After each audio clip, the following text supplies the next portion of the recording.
नमस्कार दोस्तों, Kumar study circle में आप सबका स्वागत है।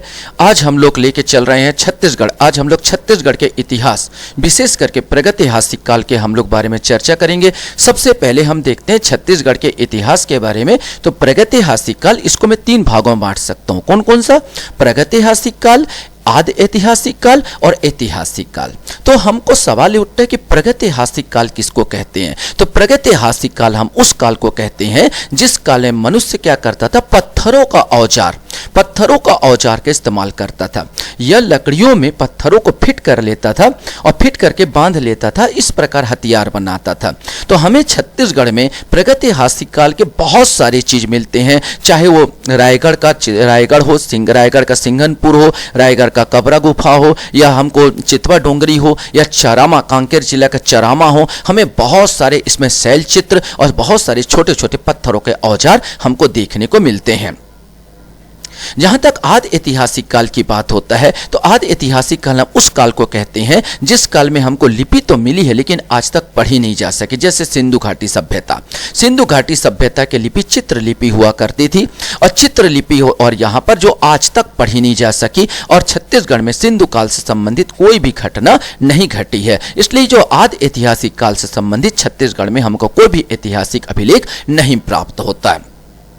अब ऐतिहासिक काल हम किसको कहेंगे? तो ऐतिहासिक काल हम उस काल को कहते हैं जिस काल में हमको लिपि भी मिली है और पढ़ी भी जा सकी है। ये ब्रह्मी लिपि है, इसके अलावा अरमाइक लिपि है, संस्कृत लिपि है, ये सब मिली है, हमको प्राप्त हुई है और पढ़ी भी जा सकी है। इसे ऐतिहासिक काल के अंतर्गत जाना जाता है। ऐतिहासिक काल से संबंधित छत्तीसगढ़ में बहुत सारी चीज हमको प्राप्त होते हैं।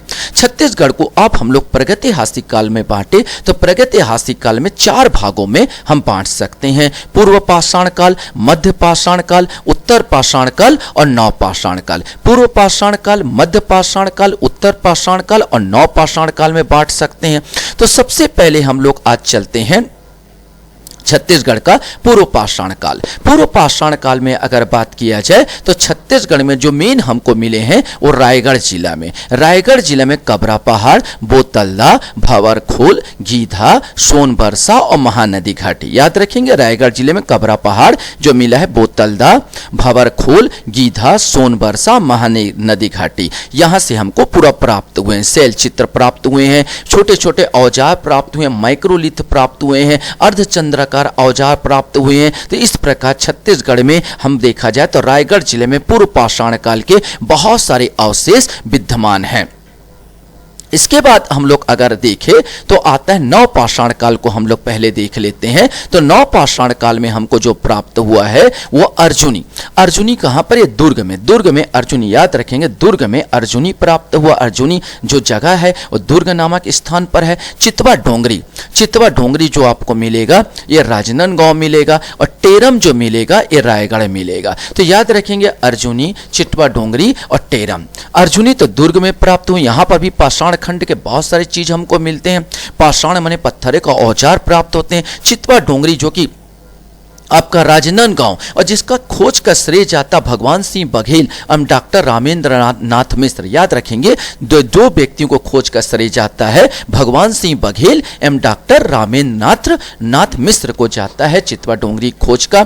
यहाँ पर मेरे को बहुत सारे औजार प्राप्त हुए हैं जो नव पाषाण काल के हैं। और टेरम जो हमको रायगढ़ जो है, यहाँ पर टेरम में मेरे को नव पाषाण काल के युग के प्राप्त होते हैं। नव पाषाण काल आधुनिक युग प्राय जिसमें कृषि का आविष्कार हो चुका था, चके का आविष्कार हो चुका था। लोग मृद भांड माने घड़े, मटका, अटका का जो है प्रयोग किया करते थे। ऐसे जो चीज हमको मिलते हैं नव पाषाण काल के अंतर्गत आता है। मध्य पाषाण काल की बात किया जाए तो मध्य पाषाण काल में देखा जाए तो कबरा पहाड़ कहाँ मिलेगा? कबरा पहाड़ रायगढ़, जहां हमको बोला जाए तो पाषाण काल के भी मिलते हैं, मध्य पाषाण काल के भी मिलते हैं। रायगढ़ में पूरे चीज यहाँ पर आ जाते हैं कि मध्य पाषाण काल, उत्तर पाषाण काल, नव पाषाण काल, ये सारी चीज यहाँ पर हमको मिलते हैं। इसके अलावा हमको आता है जो मध्य पाषाण में घाट लोहांग, खड़ग घाट, कालीपुर, भातेबाड़ा, राजपुर, याद रखेंगे कोंडागांव में प्राप्त हुआ है। घाट लोहांग, खड़ग घाट, कालीपुर, भातेबाड़ा और राजपुर, बहुत सारे छोटे छोटे माइक्रोलिथ औजार यहाँ पर हमको देखने को मिलते हैं, प्राप्त होते हैं। इसके अलावा गढ़चंदेला जो बस्तर साइड, कोंडागांव और बस्तर से लगा हुआ गढ़चंदेला, यहाँ पर भी हमको नव मध्य पाषाण काल के औजार, मध्य पाषाण काल के अवशेष मेरे को छत्तीसगढ़ में प्राप्त होते हैं।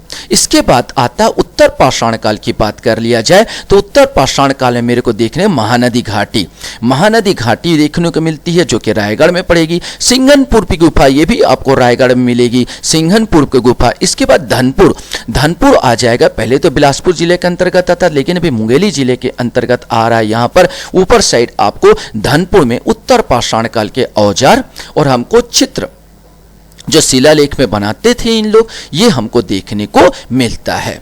इसके अलावा हम लोग अगर कुछ महत्वपूर्ण तथ्यों के बारे में बात करें तो सिंघनपुर पे गुफा, ये सिंघनपुर है, सिंघनपुर की गुफा पुरातत्ववेत्ता एंडरसन ने खोजा था। याद रखेंगे किसने खोजा था सिंघनपुर को, तो पुरातत्ववेत्ता एंडरसन ने इसकी खोज की थी। इसके अलावा हम देखते हैं प्रागैतिहासिक मानव द्वारा नृत्यांगना के चित्र केवल सिंघनपुर से प्राप्त हुए हैं।